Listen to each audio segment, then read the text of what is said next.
Eu quero falar hoje com vocês sobre um acontecimento aqui do Rio Grande do Sul, mas que tem, claro, implicações nacionais, que é o seguinte, olha, na noite de quinta-feira, o governador gaúcho Eduardo Leite passou um vexame sem tamanho na abertura do Fórum da Liberdade, que terminou ontem, sexta-feira, em Porto Alegre. Estou falando com vocês agora, dia 15 de abril, são quase 6 horas da tarde, tempo ruim em Porto Alegre, frio.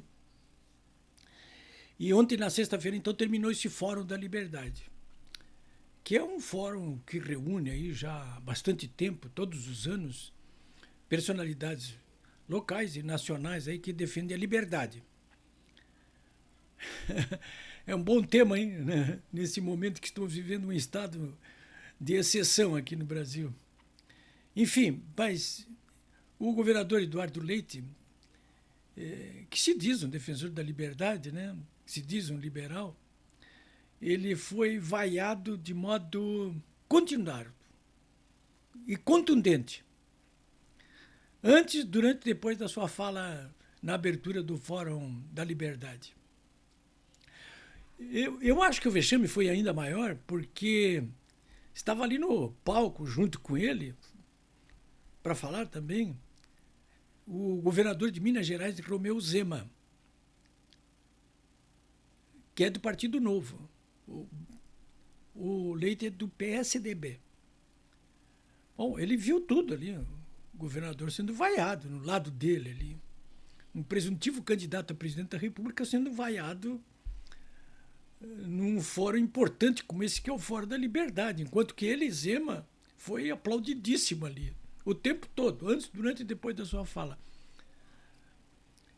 Claro que a mídia tradicional, a mestrada aqui no Rio Grande do Sul, como de resto toda a brasileira, ou ignorou ou minimizou o episódio, jogando informações dos jornais lá para dentro, ou edulcorando. Não, foi bem assim, ele foi vaiado, mas depois não foi vaiado, depois foi vaiado de novo, depois não foi vaiado, foi aplaudido depois. O fato é que foi vaiado, sim. E não foi por pouca gente, não. Passou um vexame ali, né? Claro que ele não se dá por achado, né? Diz que está acostumado a ser vaiado. Eu acho que ninguém se acostuma a ser vaiado, né? Mas enfim, senhores. Aliás, falando no Zema, né? O governador Romeu Zema está desde quinta-feira aqui no Rio Grande do Sul. Hoje, agora, quando eu estou falando com vocês aqui, 6 horas da tarde, ele estava programada uma palestra dele na Centro de Indústria e Comércio de Caxias do Sul. Caxias do Sul é o segundo maior município do estado, tem mais de 500 mil de habitantes, mas é o principal polo industrial do estado, um dos maiores polos metal mecânico do país. Para mim, está numa campanha pré-eleitoral para presidente da República em 2026, como o Leite também quer ser. Ele está cutucando o Leite com vara curta aí, dentro da toca do Leite. Como o Leite, claro, né? O Zema quer ser o candidato da terceira via aí, contra o Lula, que já disse que pode ser candidato à reeleição, contra o Bolsonaro, né?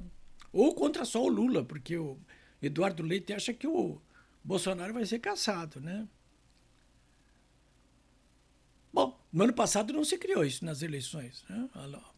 Ficou polarizado, continua polarizado. Mas, enfim, o Eduardo Leite acha que o presidente Bolsonaro vai ser cassado aí pelo Tribunal Superior Eleitoral. Muita gente acha isso aí.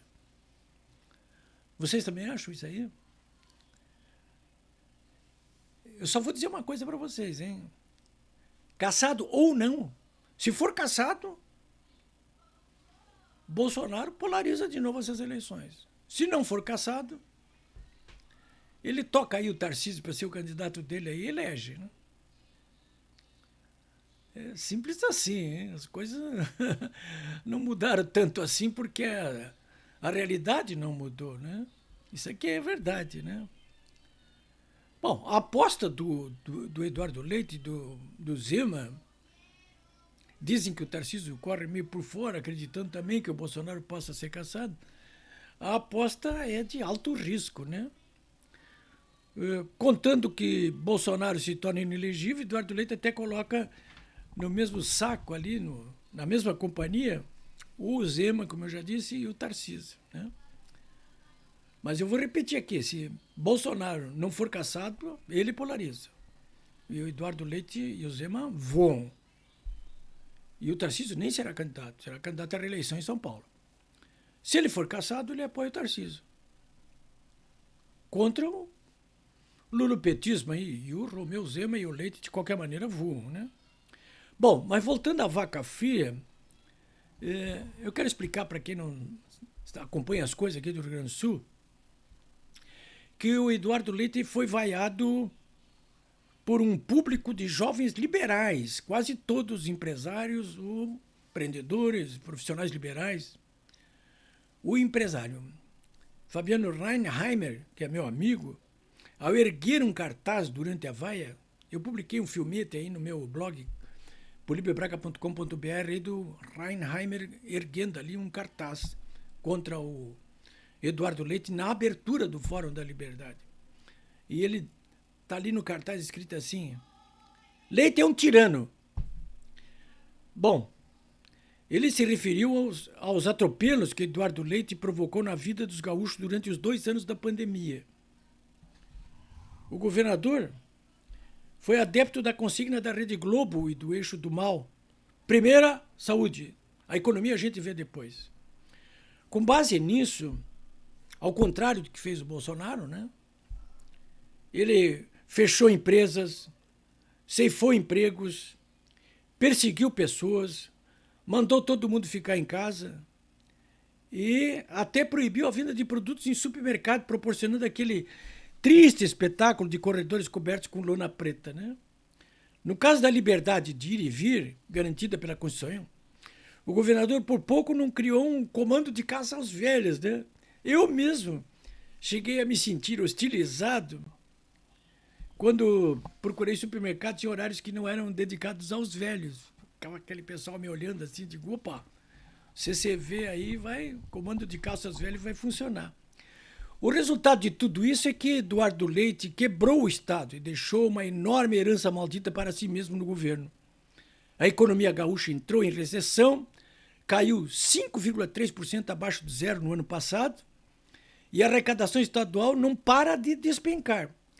Ele não pode alegar, como vem alegando, que a economia brasileira também despencou, porque não é verdade. Com Bolsonaro não despencou, não, cresceu 3,2% no ano passado. A daqui, do Rio Grande do Sul, com o Leite, despencou 5,3%. Como resultado dessa política suicida aí que ele estabeleceu ao gerir mal o combate à pandemia. E ele não pode alegar que a arrecadação do ICMS caiu em todos os estados, como caiu no Rio Grande do Sul, porque também não é verdade. Eu tenho dados aí que mostram, da própria Secretaria do Tesouro Nacional, que apenas 4 estados do Brasil registraram queda de arrecadação no ano passado. Um deles, quem? O Eduardo Leite. O Rio Grande do Sul do Eduardo Leite. Bom, senhores, o Eduardo Leite até pode continuar enganando muita gente durante muito tempo, mas não poderá enganar toda a gente durante o tempo todo. Eu estou aqui parafraseando o Winston Churchill, né? Se é que me entende. É simples assim. É isso, senhores. Bom final de sábado para todos vocês.